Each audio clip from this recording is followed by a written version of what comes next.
নতুন বাসা মানেই কিন্তু নতুন করে সবকিছু সাজানো গোছানো, আর ঘরটাকে নিজের মতো করে ছোট ছোট জিনিস দিয়ে সাজাতে প্রতিটা নারীরই কিন্তু ভীষণ ভালো লাগে।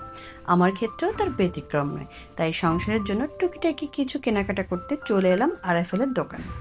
আসসালামু আলাইকুম, সবাই কেমন আছেন? ভাবলাম আমি কি কি কিনছি তা আপনাদের সবার সাথেও একটু শেয়ার করি।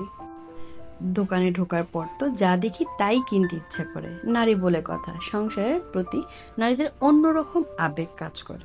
কত রকমের দরকারি জিনিস সাজানো এখানে, হরেক রকমের টপ রাখা আছে।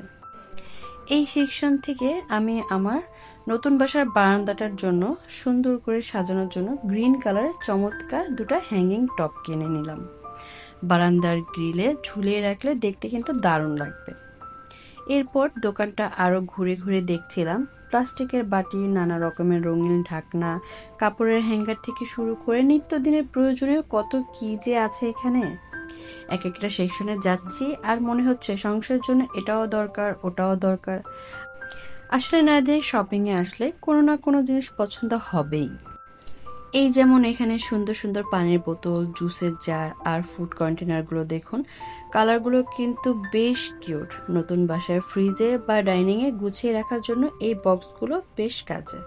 এখানে লাল রঙের চারকোনা একটা সেলফও দেখছিলাম, তবে আমার আগের বাসার আলু পেঁয়াজ রাখার সেলফটা দুর্ভাগ্যবশত ভেঙে যাওয়ায় নতুন বাসার জন্য আমার একটু বেশি সেলফওয়ালা এবং মজবুত একটা সেলফের দরকার ছিল।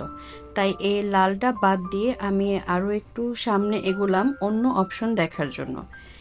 এই যে নীল রঙের চারতলা গোল সেলফটা দেখছেন, এটাই আমি ফাইনাল করলাম আমাদের বাসার আলু পেঁয়াজ রাখার জন্য। এটার সাইজ আর রাউন্ড শেপটা আমার রান্নাঘরের এক কোণে রাখার জন্য একদম পারফেক্ট। আর নীল কালারের দেখতেও বেশ রিফ্রেশিং লাগছে। সবশেষে চলে এলাম চেয়ারের সেকশনে। বারান্দায় বসে বিকেলে বা সন্ধ্যার সময় একটু শান্তিতে চা খাওয়ার জন্য একটা সুন্দর আরামদায়ক চেয়ার খুঁজছিলাম। এখানে এই গ্রিন আর কমলা কালারের ডিজাইনগুলো দেখছিলাম। একটু কনফিউজ ছিলাম যে কোন কালারটা বারান্দার জন্য বেশি মানাবে। তবে যেহেতু টপ দুটা গ্রিন নিয়েছি, তাই ভাবলাম চেয়ারের ক্ষেত্রেও গ্রিন কালারটাই নিই, তাহলে সুন্দর একটা ম্যাচিং হবে। তো এই ছিল আমার নতুন বাসার জন্য টুকিটাকি কিছু দরকারি শপিং। আপনাদের কাছে আমার কেনা জিনিসগুলো কেমন, কমেন্ট করে জানাতে কিন্তু ভুলবেন না। সবাই ভালো থাকবেন। আল্লাহ হাফেজ।